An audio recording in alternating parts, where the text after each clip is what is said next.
Buenas tardes, ¿cómo andan? Buenas tardes. Hola, Bien, ¿cómo bien. va? Buenas. ¿Están contentos que ahora tienen diploma digital? ¿Se enteraron de eso o no? No, ¿cómo es eso? La UBA autorizó ¿cómo es, Marcos? La expedición del El, diploma digital. el rectorado votó que se va a poder hacer todo el trámite de título de forma digital, entonces uno va a cargar los papeles que requiere el título secundario, partida, todo escaneado, y te van a dar el título digital. Ustedes saben lo que era en mi época, hace muchísimos años, conseguir el certificado analítico del CBC. Habría que ir hasta allá, no me olvido más. Me alegro que algunas cosas buenas tiene que tener todo esto. Sigue siendo así de difícil. Nosotros también ¿Sí? fuimos. Bueno, pero ahora van a tener, pero todo digital, supongo que va a ser más fácil, quiero creer. Sí, espero. Yo creo que sí. Bueno, como les comenté la vez pasada, esperamos un cachito más, como les comenté la vez pasada, me tengo que ir un ratito antes hoy, así que nada, bueno, yo ya les había avisado, pero espero poder ver, que veamos todo lo que queríamos ver hoy. Con los anteojos. Bueno, son poquitos hoy, y poquitas. ¿Qué pasó? Bueno, arrancamos. Ahí se van. Acuérdense de conectar la cámara, y si alguno tiene un inconveniente, bueno, está excusado o excusada. Bueno, hoy vamos a hablar de un tema que algunos dirán, bueno, pero ¿para qué seguir hablando de esto si ya se viene el Código Procesal Penal Federal? Es relativo, digamos, no sabemos cuándo va a funcionar, pero es un tema donde uno podría pensar que es una discusión superada, que tampoco lo es. En clases pasadas hemos visto cómo fallos como Guillén Varela o Blanca Ávila minaron de alguna manera los pocos aspectos acusatorios que tenía el Código Levene. Bueno, la clase de hoy vendría a ser el tiro de gracia a los poquitos rasgos acusatorios que tenía la etapa de instrucción a través del plenario Blanc dictado por la entonces Cámara Nacional de Casación Penal, hoy Cámara Federal de Casación Penal. Tenemos que establecer, digamos, distintos tipos de procedimientos para poder analizar el plenario. Como ustedes saben, lamentablemente, el Código Levene tiene lo que se denomina la figura del juez de instrucción, donde el que investiga es el juez de instrucción. Y el Ministerio Público Fiscal es lo que en gran parte de la doctrina denomina un convidado de piedra, donde solamente se lo escucha al inicio de la investigación, cuando se lo escucha, porque ya hemos visto que en los casos de prevención ni siquiera se lo escucha, cuando formula requerimiento de instrucción en los casos que lo formula, y al cierre de la investigación, cuando formula requerimiento de elevación a juicio. Que encima formula un requerimiento de elevación a juicio, como bien marcaba, creo que fue Lucila la clase pasada, cuando el juez le dice que usted ya está en condiciones de requerir la elevación a juicio porque la investigación está completa, o sea, ni siquiera es una decisión propia por parte del Ministerio Público Fiscal. Hay supuestos donde la investigación sí puede estar en manos del Ministerio Público Fiscal. ¿Cuáles son esos supuestos? Recuerden que yo no soy tan bueno como Marcos y como las chicas. Ahí está, Violeta apareció. Prendió el micrófono, dale, Violeta. Cuando el juez delega facultativamente la investigación al fiscal o cuando está forzado por la ley a hacerlo. Bien, la delegación facultativa establece algún parámetro, algún baremo, digamos, tipos de casos en los cuales se puede delegar la investigación, o no establece ninguna pauta. Podrá, dice el código. ¿Podrá? Entonces puede en cualquier caso. No, hay un par de casos. Es discrecional. Creo que hay un par de casos que era secuestro extorsivo y un par de casos más que... Esa es la delegación impuesta por ley, que ahora lo vamos a ver. Pero digo, respecto de los supuestos de la delegación facultativa, como bien decía Violeta recién, les pregunto si tiene limitaciones en orden a los tipos de delitos, si tiene limitaciones temporales. Creo que son los Ahí creo que no, pero no. pública. No sé si se me escucha. Rocío quería decir algo. Sí, que creo que son los delitos de acción pública.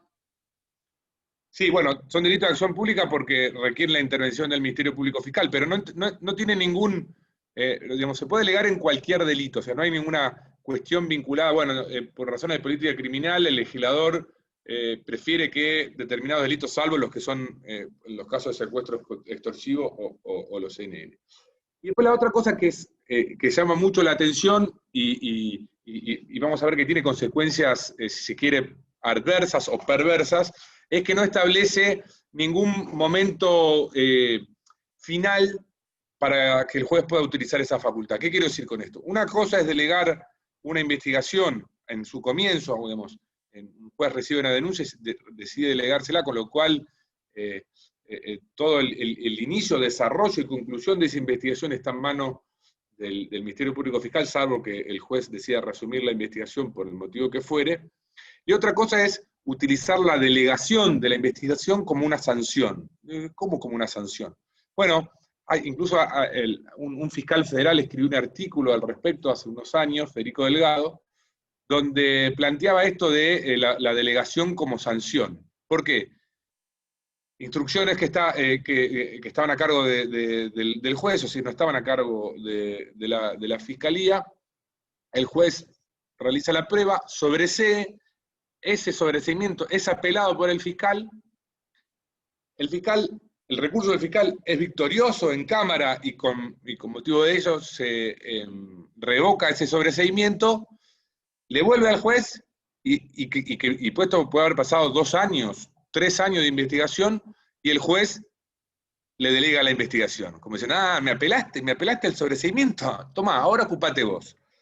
Esto que lo digo en tono jocoso es realmente así y ocurre en varios casos. Por supuesto que nuestra opinión es que todos los casos tendrían que estar a cargo, cuya investigación tendría que estar a cargo por parte del Ministerio Público Fiscal. Pero si se van a establecer parámetros o excepciones, tendría que tener una limitación temporal para que este tipo de cosas no ocurran.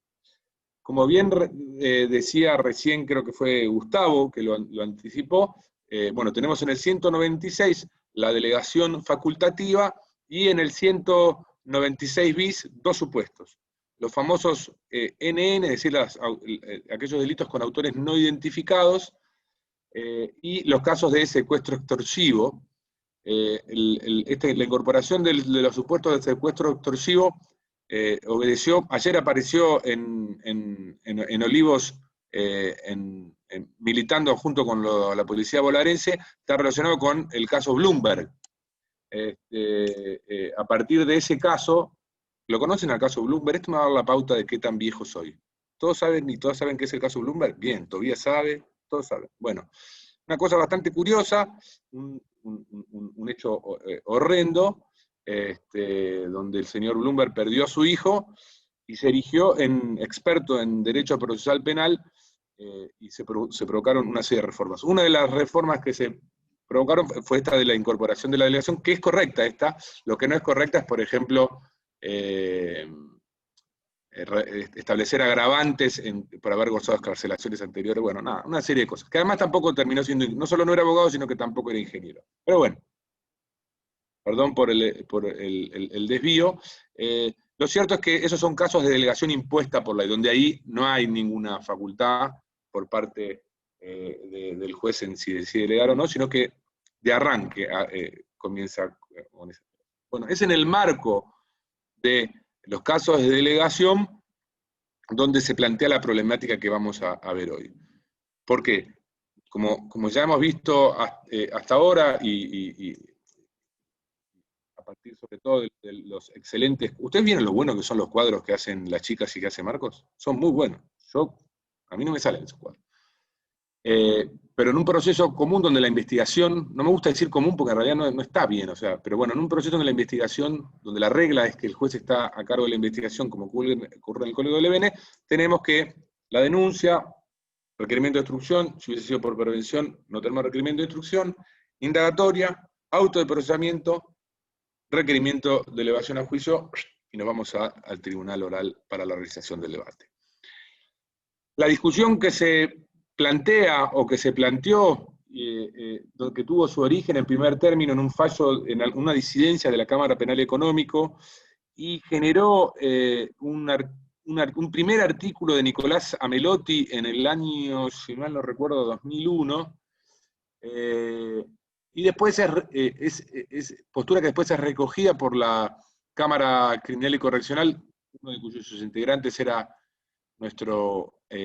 mi amigo de varios de acá y maestro de muchos, Gustavo Brusone, que todavía no me puedo recuperar de la emoción, de la sorpresa que me dieron la vez pasada Flor y Majo.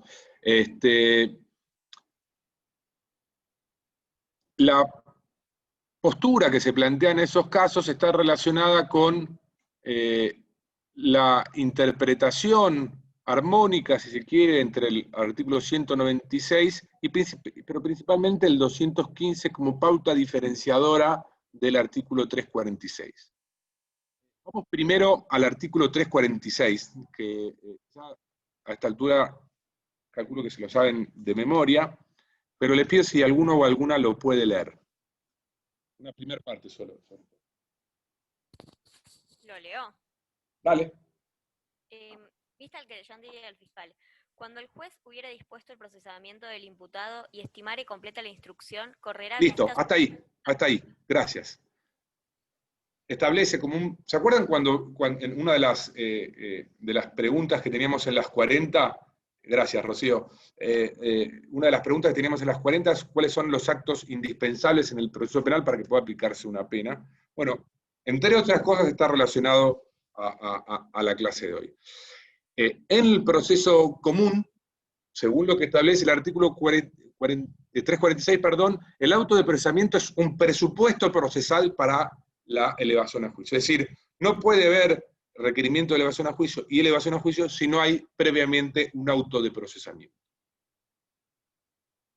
Vuelvo a repetir, eso en los casos donde la instrucción está a cargo del juez de instrucción. Ahora bien, el artículo 215, que está dentro del capítulo vinculado a los casos en los cuales la investigación está a cargo del Ministerio Público Fiscal, pareciera que nos dice otra cosa. ¿Y quién puede leer ahora el 215? Otro que no sea Rocío. U otra. Si no voy yo lo busco, muy fácil. No estoy haciendo una pregunta para que ustedes Yo lo me leo, respondan. profe, yo lo leo. Dale, Magali, buenísimo. Gracias. En el supuesto en que el juez de instrucción conceda o autorice continuar al representante del Ministerio Público Fiscal la dirección de la investigación, este reunirá los elementos probatorios respecto de los extremos de la imputación penal. En su caso, correrá vista al querellante, luego de lo cual se expedirá en los términos del inciso 2 del artículo 347. En ningún caso podrá requerirse la elevación a juicio bajo pena de nulidad sin que el imputado haya prestado declaración o que conste que se negó a prestarla. Inmediatamente después comunicará su dictamen al juez de instrucción. Si éste no está de acuerdo con el mismo, se procederá según lo establecido en el párrafo segundo del artículo 348. En caso contrario, dictará el sobreseimiento o se procederá conforme a los artículos 349 y siguientes de este código. Muchas gracias, Magali. Dos cosas importantes del 215, pero que están relacionadas. La primera es que cuando habla de las condiciones para las cuales estaría en condiciones, valga la redundancia, de requerir la elevación a juicio, no menciona como presupuesto el auto de procesamiento. Y esto se ve reforzado con la segunda parte, donde dice que en ningún caso podrá elevarse a juicio si no se le hubiese recibido declaración al imputado. Es decir, está diciendo cuál es el presupuesto procesal indispensable, o el acto procesal indispensable para poder elevar a juicio en estos casos. Pero no menciona el auto de procesamiento nuevamente. Entonces, a partir de esta interpretación del 215 como un supuesto o como un procedimiento distinto al del procedimiento común y por eso no aplicable el artículo 346, porque si no, claramente, si estuviéramos hablando del mismo procedimiento, hay una colisión entre el 346 y el 215 que es evidente. Amelotti y la Cámara del Crimen con posterioridad plantearon la innecesariedad del auto de procesamiento y los beneficios que plantea el hecho de que no exista auto de procesamiento, principalmente el hecho de darle mayor agilidad y de formalizar la etapa de investigación para darle centralidad a lo más importante, es decir, la realización del debate. Si se quiere, en la vereda de enfrente, es decir, los refractarios, que en su momento eran la gran mayoría, y después, para la redundancia también, terminó consolidándose también como mayoría, a esta postura, señalan varias cosas. La primera es que, digamos, al prescindirse del auto de procesamiento, no habría ninguna posibilidad de dictar la prisión preventiva, porque la forma en que está regulada la prisión preventiva en el Código LBN es siempre atada a un auto de procesamiento. Y si no hay auto de procesamiento, no hay forma de que el juez, dicen, de que el juez pueda dictar la prisión preventiva. La otra, si se quiere, el otro argumento para decir que tiene que haber auto de procesamiento, esto lo estoy diciendo antes del plenario Blanc. Después les voy a contar alguna anécdota del plenario Blanc, porque me toca en mi fibra más íntima ese plenario. Pero tuvo sus cosas buenas también. El otro argumento, digamos, para hablar de la importancia o de la necesariedad del auto de procesamiento, incluso en otros, cuando se trata de la delegación de la instrucción, es el tema de las medidas cautelares, principalmente el embargo. En el Código Procesal Penal de la Nación, en el Código LBN, el embargo está atado al auto de procesamiento, según el artículo 518 del Código Procesal Penal de la Nación. Entonces, nuevamente, los defensores, si se quiere, del auto de procesamiento dicen, no, ves, el auto de procesamiento tiene que estar porque para poder dictar embargo se necesita el auto de procesamiento. Lo que omiten esta postura, digamos, o este argumento, que para mí es endeble, es que el propio código permite, de manera excepcional, es cierto, el dictado de un auto de procesamiento, incluso antes el dictado de un embargo, incluso antes del auto de procesamiento, con lo cual demuestra que no es una condición sine qua non la existencia de un auto de procesamiento para poder dictar un embargo. Otro de los argumentos que se utiliza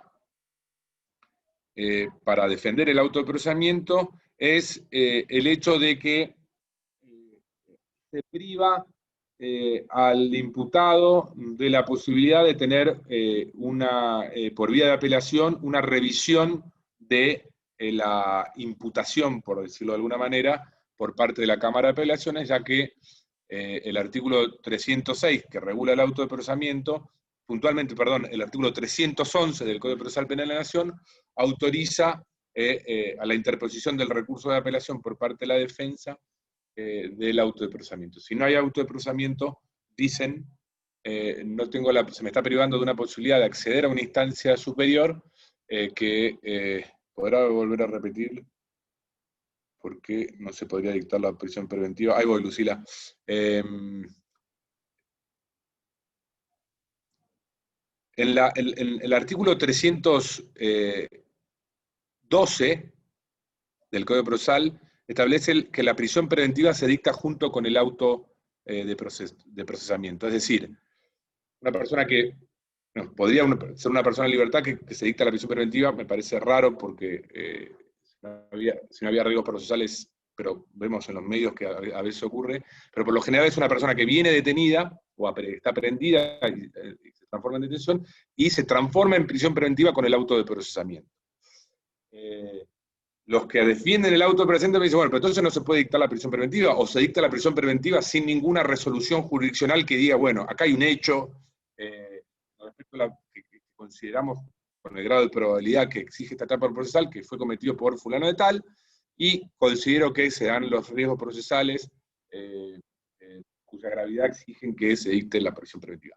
Aunque vamos a ver que acá, no, como vieron, cuando veamos también prisión preventiva, no está, es de oficio dictada por el juez de instrucción y no tiene nada que ver el requerimiento de la parte. Lucila, ¿está contestada la pregunta?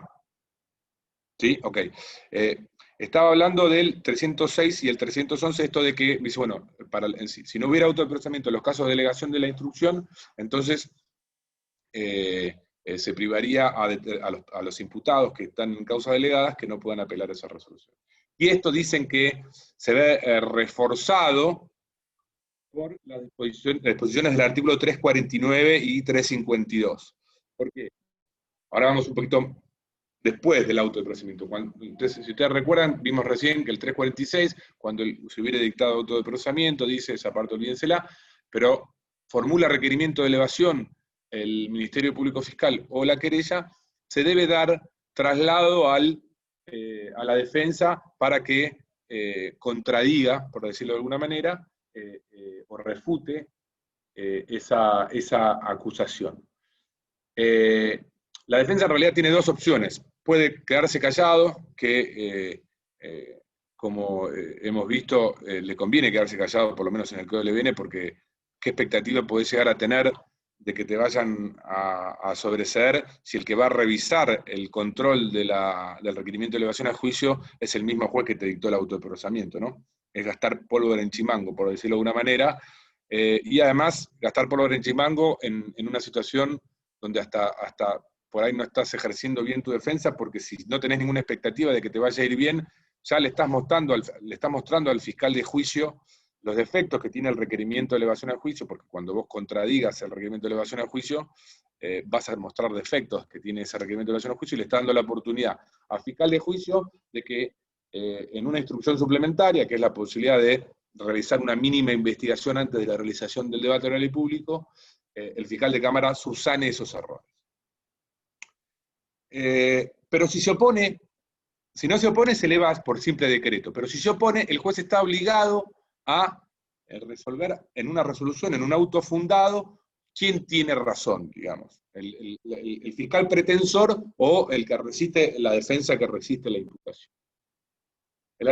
Esa resolución, el artículo 352, expresamente señala que no es apelable. Entonces, los defensores del auto de procesamiento dicen, no solo me estás privando del 311 de la posibilidad de apelar el auto de procesamiento, sino que como el auto de elevación a juicio no es apelable, no tengo ninguna chance de ir a la Cámara. Esta es más o menos la discusión que se planteó en su momento hasta que llegó el plenario blanco. ¿Por qué digo que me toca en la fibra más íntima en el plenario blanco? Porque el plenario blanco yo participé como litigante, era querellante, y perdí. Y perdí. Esas cosas a veces se gana, a veces se pierde. Hola, Majo, ¿cómo estás? Te estuve ponderando, Majo, no sé si me escuchaste. Hola, no, recién me sumo. Bueno, después no te lo voy a decir en vivo, mirá la grabación, mirá la grabación. Digo porque me toca en la fibra más íntima, por decirlo de una manera, y mi contendiente, que fue el que plantó el plenario, hoy es un gran amigo mío. Y uno de los jueces de la Cámara del Crimen, que después el caso llegó a casación, era Brusone. Así que éramos como una gran familia ahí, peleándonos, pero después cuando salimos, esto es como... Yo nunca jugué al rugby, pero vieron que los que juegan al rugby en el tercer tiempo se cagan a piñas durante el partido, perdón la expresión, y en el tercer tiempo se abrazan. Bueno, esto es un poco parecido, ¿no? Los que tratamos de... Yo tengo muchos amigos que me dio esta profesión, que nos hemos matado en audiencias, pero después cuando salimos, nada, está. Pero bueno, cuestión central, porque hasta ahora nunca hemos hablado de un plenario.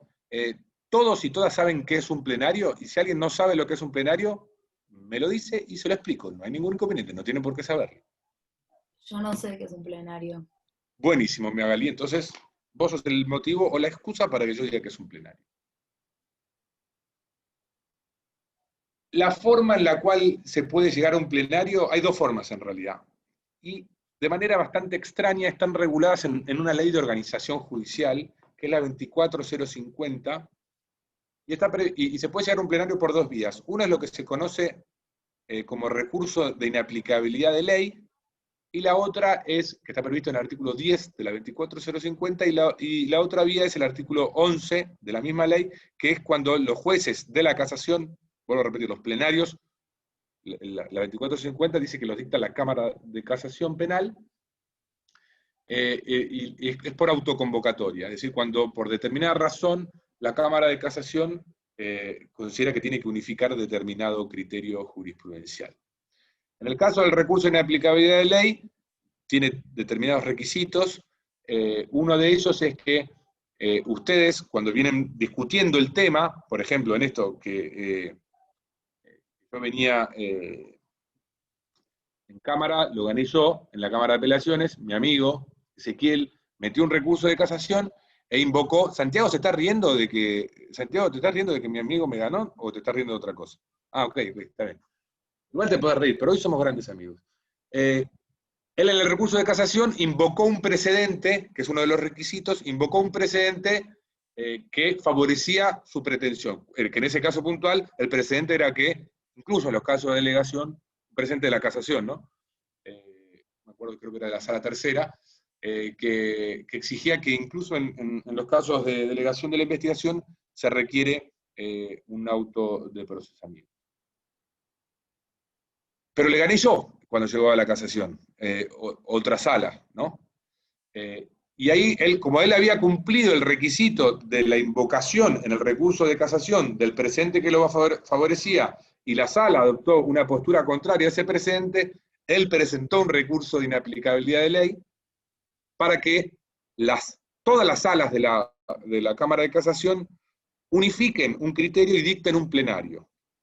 Un plenario cuya doctrina plenaria, como se denomina, va a resolver no solamente el caso concreto, que en este caso era Blanc, sino solamente que va a ser doctrina plenaria, no solo para las 4 salas de la entonces Cámara Federal, hoy Cámara Federal de Casación Penal, entonces Cámara Nacional de Casación Penal, sino también para todos los tribunales que dependan de la Cámara de Casación. Con lo cual, tiene fuerza de ley, por decirlo de alguna manera, la existencia de la ley. Así que hay muchos que cuestionan la constitucionalidad de los fallos plenarios porque se señala que al establecer una sola forma de interpretar la ley, a imponérsela a los jueces inferiores, el Poder Judicial está asumiendo funciones legislativas, porque está estableciendo criterios de aplicación, no para un caso, sino para todos los casos que se presenten en el futuro, incluso para casos que todavía ni siquiera estén procesados. Perdón, ¿el plenario es para toda la Cámara o para una sala en particular? No. Yo planteo un recurso de casación, invoco un precedente de la Sala Tercera, pero cuando me sortean me toca la Sala Cuarta. La Sala Cuarta me resuelve en contra de lo que yo planteo y en contra del criterio de la Sala Tercera. Entonces yo le digo a la Sala Cuarta, recurso inaplicable de ley. Ese recurso, en realidad el caso pasa a lo que se denomina la Secretaría General de la Cámara de Casación y pasa por todos los jueces de todas las salas. O sea, tenemos en la Cámara Federal de Casación Penal, tenemos 4 salas, 3 jueces, 12 jueces. Que no están ahora los 12 nombrados, pero no importa. O sí, ahora creo que sí. La cuestión es que ese fallo plenario no solamente decide el caso concreto de la Sala Cuarta, sino todos los casos de todas las salas de casación, con la posibilidad de dejar a salvo tu criterio pretérito, pero tenés que aplicar la doctrina plenaria. Son obligatorios los fallos plenarios. No solamente para los jueces de la casación, sino para todos los jueces que dependen de la Cámara, que son cámaras de apelaciones, tribunales orales, etcétera, etcétera. Perdón, ¿puedo hacer una pregunta? Sí, dale. Yo tenía entendido que ya no, que como que pasó algo, que como que ya no son obligatorios los plenarios. No sé si entendí bien o no. Sí. Siguen siendo obligatorios los plenarios, lo que pasa es que ha habido casos en los cuales se han alzado contra los tribunales orales, no han aplicado los plenarios o declararon la inconstitucionalidad de plenarios, no tanto de Blanc, porque yo tengo entendido que no hay declaración de inconstitucionalidad de Blanc, pero sí del plenario Cosuta, por ejemplo, que establecía la tesis restrictiva en materia de suspensión del juicio de prueba, los jueces, apenas sale Cosuta, los tribunales orales se alzaron contra Cosuta, o no lo aplicaban, o declararon inconstitucionalidad. No. Después vino el fallo a costa de la Corte Suprema, con lo cual Cosuta quedó virtualmente derogado. Pero no, todavía siguen existiendo los plenarios. Hace tiempo que no aparecen plenarios, yo no me acuerdo cuál es el último ni de qué año es, pero no hay muchos. Creo que el último, no sé, corríjanme, chicos y chicas, creo que es de la Cámara de Casación ordinaria, que sacaron un plenario, pero no me acuerdo bien de qué tema. Pero bueno, entonces llegamos al plenario Blanc, ¿y cuál fue la posición que triunfa en el plenario Blanc? Que terminó siendo como doctrina plenaria. Hablen un poco ustedes. ¿Cómo vengo de tiempo? Vengo bien. ¿Cuál fue la doctrina que triunfó en el plenario Blanc? Creo que era que el auto de procesamiento era indispensable.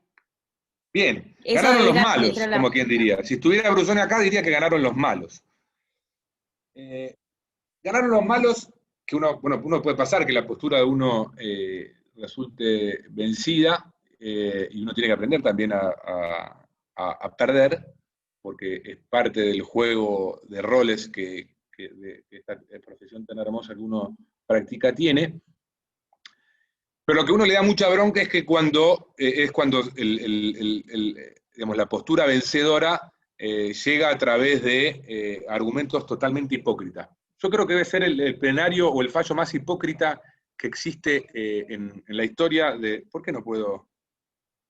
Acá está. Quiero achicar así los veo un poco mejor, pero perdí el cursor.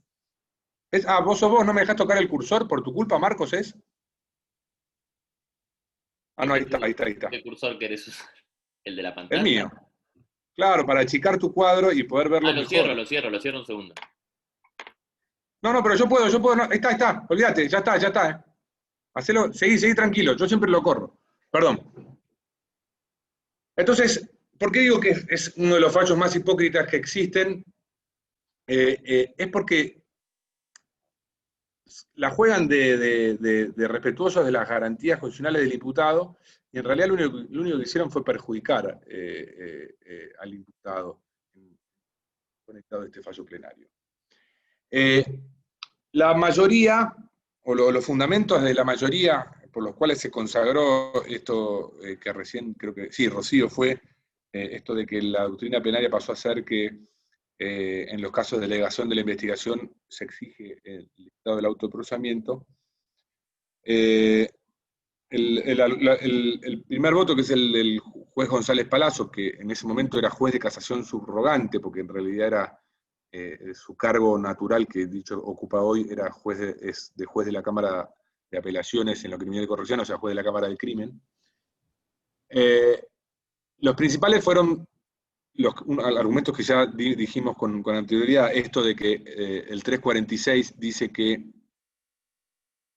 es una condición previa del requerimiento de elevación a juicio el dictado del autoprocesamiento, de esta manera confundiendo, si se quiere, el procedimiento del 346 para los casos en los cuales el juez está a cargo de la investigación con los casos de delegación de la instrucción y puntualmente desoyendo el artículo 215. Porque no es que tratan el 215, no, acá el tronco es el 346 y el 215 ni siquiera sé si es una rama. Y después hace también mención a esto que también dijimos con anterioridad del artículo 311, es decir, de que se priva al imputado de la posibilidad de apelar el auto de procesamiento, y también dice esto de que el auto de elevación a juicio no es apelable y como tal, entonces no hay nadie que revise la teoría incriminante del caso contra el imputado. Hasta ahí yo puedo aceptar que es una diferencia de criterio. El problema se plantea cuando acá es donde empieza la hipocresía, que me pongo... Yo en realidad soy bastante tranquilo, si estuviera el negro Brusoni acá, ya le estaría empezando a agarrar palpitaciones, lo cual es peligroso porque tiene problemas cardíacos, así que hay que mantenerlo tranquilito. Es el voto de la querida doctora Catucci, que agrega en una cosa así medio magnánima de veladora por las garantías del imputado, y dice que al prescindirse del auto de procesamiento, se está violando la garantía de la doble instancia, consagrada en los artículos 8.2h de la Convención Americana de Derechos Humanos y 14.5 del Pacto Internacional de Derechos Civiles y Políticos. Que es verdad, establecen la garantía de la doble instancia. Ahora, ¿la establecen para cualquier tipo de resolución o está sujeto o acotado a determinado tipo de sentencia? ¿Quién me puede dar una mano? Así me tomo un mate. En realidad yo tengo entendido que lo establece para el caso de sentencias condenatorias. De hecho, Yo también, sí, dale. No. También hay una discusión que se planteó con el tema de las sentencias absolutorias, que en realidad, no me acuerdo el nombre del fallo, donde un fiscal planteó la necesidad de la doble instancia en el caso de una absolución.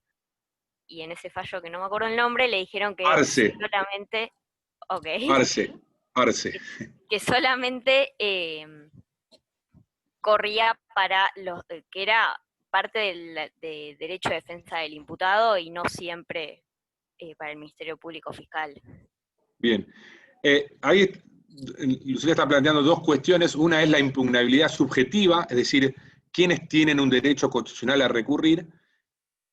Pero de lo que estamos hablando acá es de la impugnabilidad objetiva, es decir, qué sentencias están amparadas constitucionalmente como una garantía para que sean, del imputado para que sean revisadas.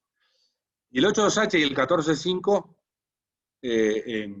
hay una frase de Daniel Pastor, otro de mis maestros, que en La nueva imagen de la casación penal, uno de los mejores libros con el de la Rúa sobre la casación, que dice que, alguna frase algo así, es como que el recurso establecido en el 8.2h y el 14.5 está previsto solamente para el imputado, es perceptible hasta para el más dormido, digamos. Como que no. Después veremos que se tratan de amparar en otras normas convencionales, pero el 8.2h y el 14.5 claramente hablan del imputado y claramente hablan de la sentencia condenatoria. ¿Cómo se pretende eludir en el voto de Catucci? Sí, principalmente en el voto de Catucci, es un informe, digamos, se agarran de un informe de la Comisión Interamericana de Derechos Humanos, son recomendaciones, o sea, no es un fallo de la Corte Interamericana, sino que es un informe de la Comisión Interamericana de Derechos Humanos, el informe 1794, es decir, que no es, más allá de que es otra discusión para otra clase, la vinculatoriedad o no de los fallos de la Corte Interamericana, no es un fallo de la Corte Interamericana, sino, vuelvo a repetir, un informe que considera que la garantía de la doble instancia también rige respecto de lo que se denomina, y voy a tratar de ser textual, autos procesales importantes. Y a partir de ahí, dice que el auto de procesamiento es un auto procesal muy importante,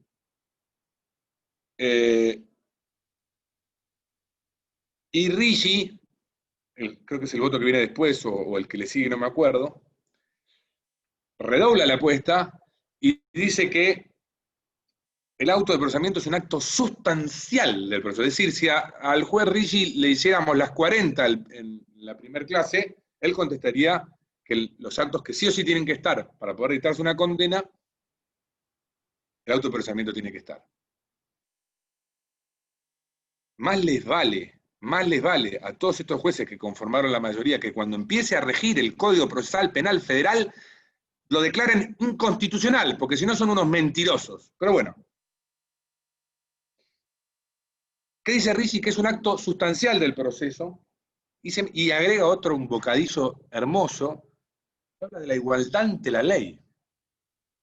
Dice, ¿cómo puede ser que los imputados que se rigen por procesos comunes pueden recurrir el auto, tienen la posibilidad de ir a una cámara, y los que tienen delegada la investigación, no?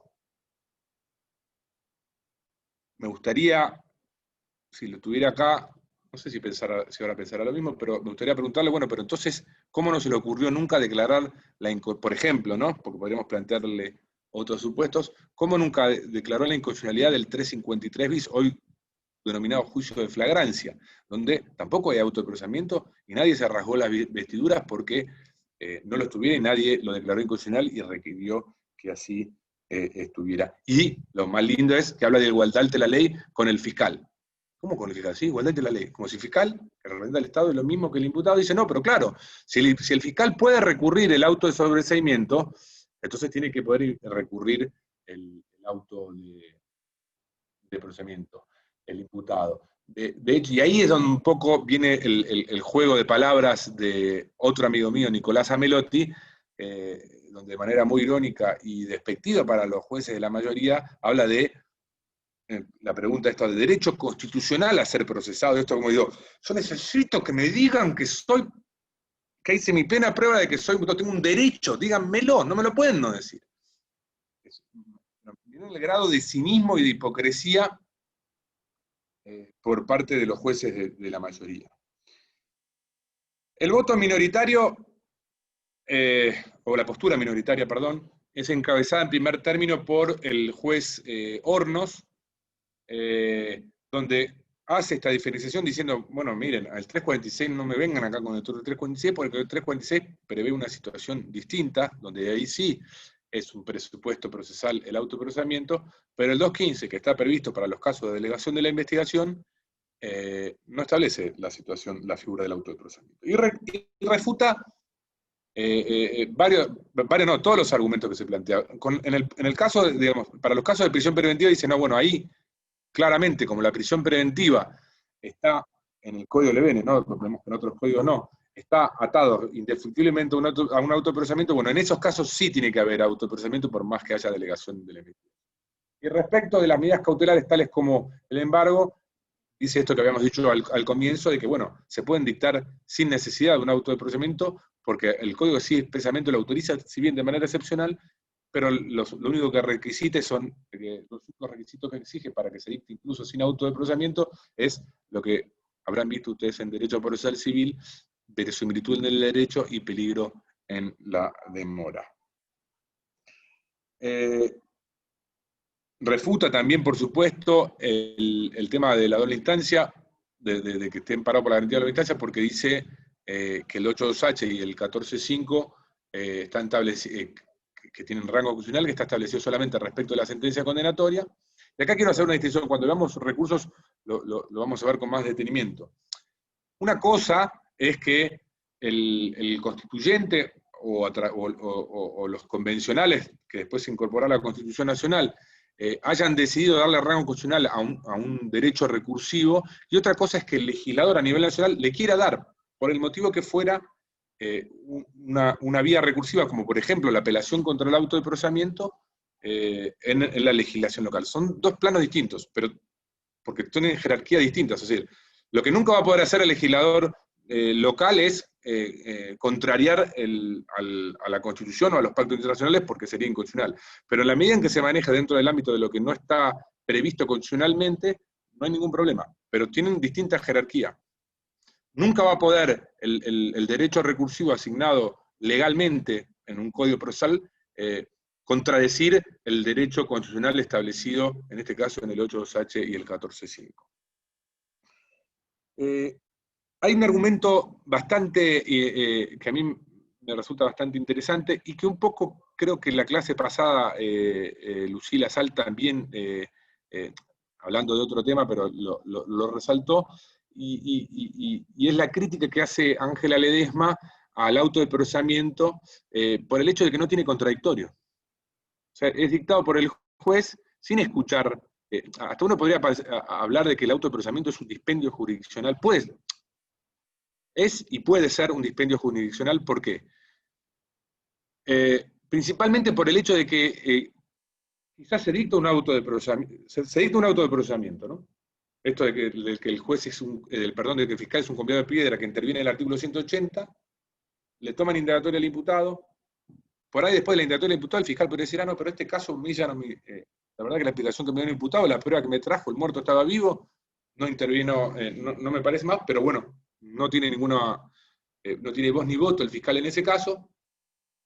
Entonces el juez dicta auto de procesamiento, y la Cámara lo confirma. El fiscal puede recurrir incluso a favor del imputado, pero en la mayoría de los casos no lo hace. Y llega el juez, que es, volvemos a lo de la otra vez, el juez es el que considera completa la instrucción y le corre vista al fiscal. Y el fiscal podría decir, bueno, pero ¿por qué no me preguntaron antes? ¿Para qué perdimos plata en la impresión? Bueno, ahora que todo digital, pero imprimimos el auto de procesamiento, lo firmó el juez, vino la Cámara de Apelaciones, ¿por qué no me preguntaron antes? Si para mí este caso no es delito. Por dar un ejemplo. Y esto es la demostración de que no hay, esto que me menciona Lehmann, no hay contradictorio, no es un fiscal requiriente y una defensa que resiste y un juez que decide, no, este caso merece irse a juicio. No, es un juez que dice, acá hay semiplena prueba, Ricci habla de el procesamiento estabiliza la imputación, como si eso diera mayores garantías.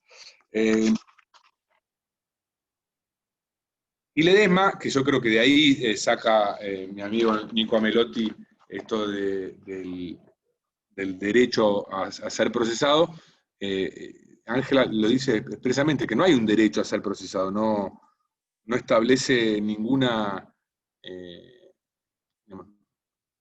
no es un reflejo o una reglamentación de ninguna garantía constitucional el auto de procesamiento. Que además en todos los códigos modernos, en el Código Procesal Penal de la Ciudad, en el Código Procesal Penal de la Provincia de Buenos Aires, en todas las provincias que tienen nuevos códigos, en ningún lado está previsto el auto de procesamiento. No es un requisito, no es en ninguna parte de la Constitución Nacional. Lo único que necesitamos es la garantía de un juicio previo, un debido proceso donde se cumplan con los actos indispensables de acusación, defensa, prueba y sentencia. No es procesamiento, acusación, defensa, prueba y sentencia. No, eso no está en ninguna parte. Me queda poquito tiempo. Otro esto más o menos, ¿alguna pregunta con relación al plenario de Blanc y los argumentos a favor o en contra? ¿Les quedó a todos claro y a todas? Si no, pasamos al... A mí me quedó una duda. En un momento Dale. Dijiste que el tema de la obligatoriedad del auto de procesamiento terminó perjudicando al imputado. ¿Por qué? No es que no digo que, si dije que lo termina perjudicando,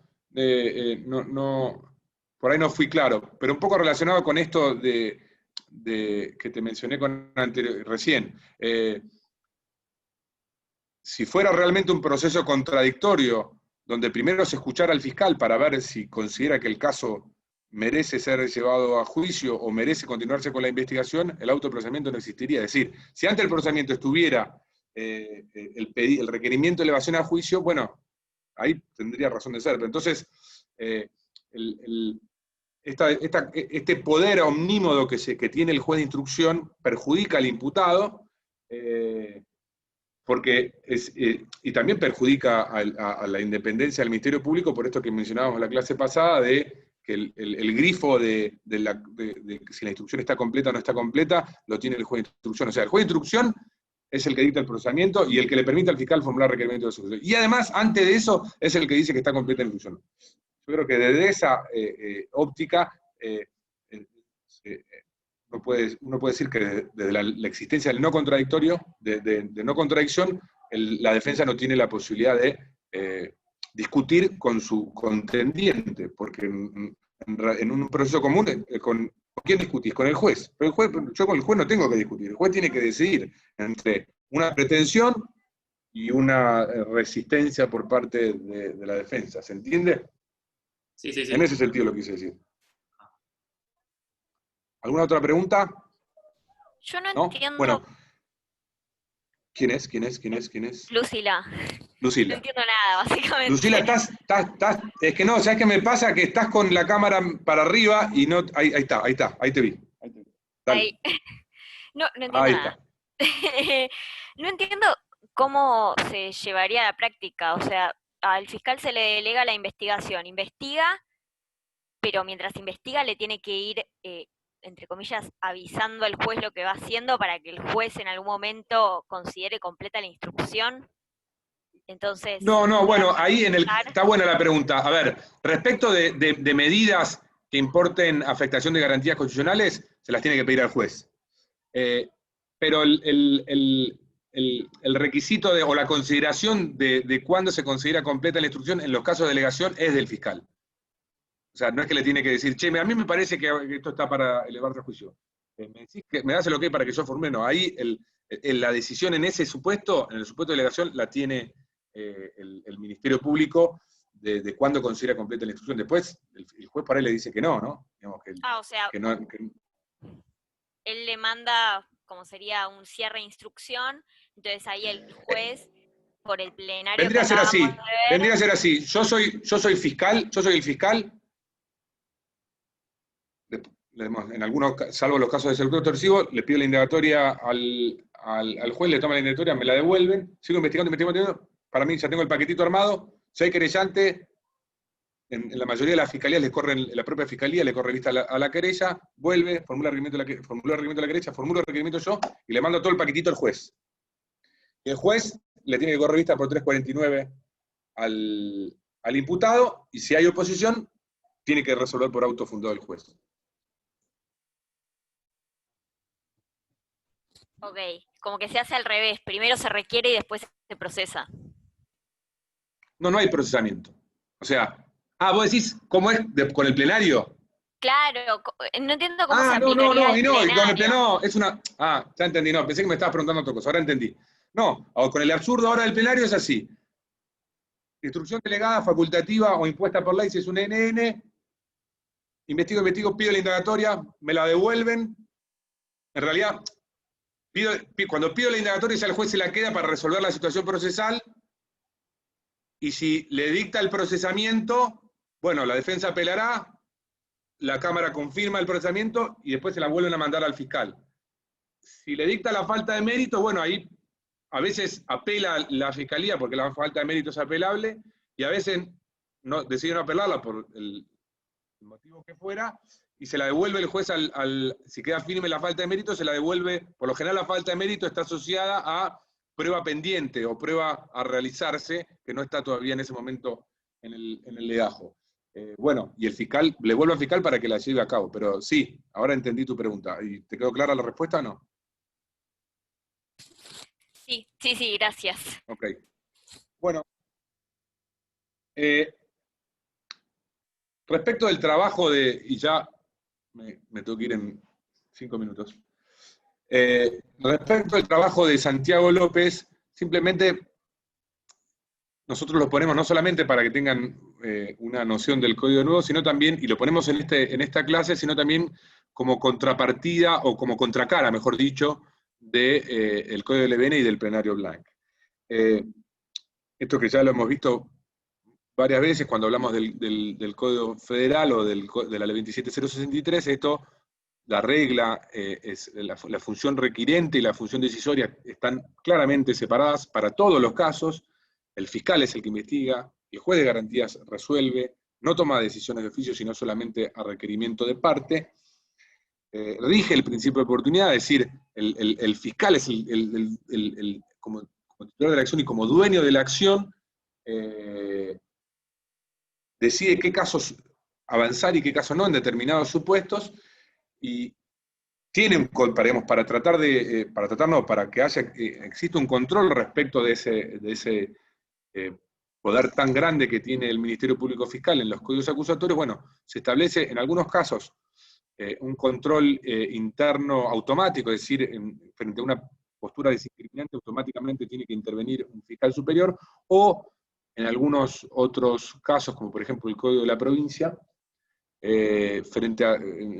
cuando la víctima sí solicite esa revisión.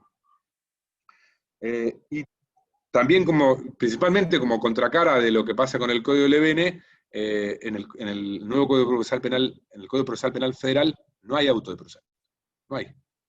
Hay lo que se denomina una valoración inicial por parte del fiscal, que es un poco decir, marcar la cancha del objeto procesal, es decir, bueno, voy a investigar un homicidio que en principio habría ocurrido en tal y tal lugar, investigo, hasta que en determinado momento yo, fiscal, esto de quién puede recibir la declaración al imputado, que acá no estamos hablando de declaración indagatoria, porque la declaración indagatoria tiene un contenido claramente inquisitivo, cuando la declaración o la puesta en conocimiento de la imputación es una garantía del imputado para saber de qué se lo acusa.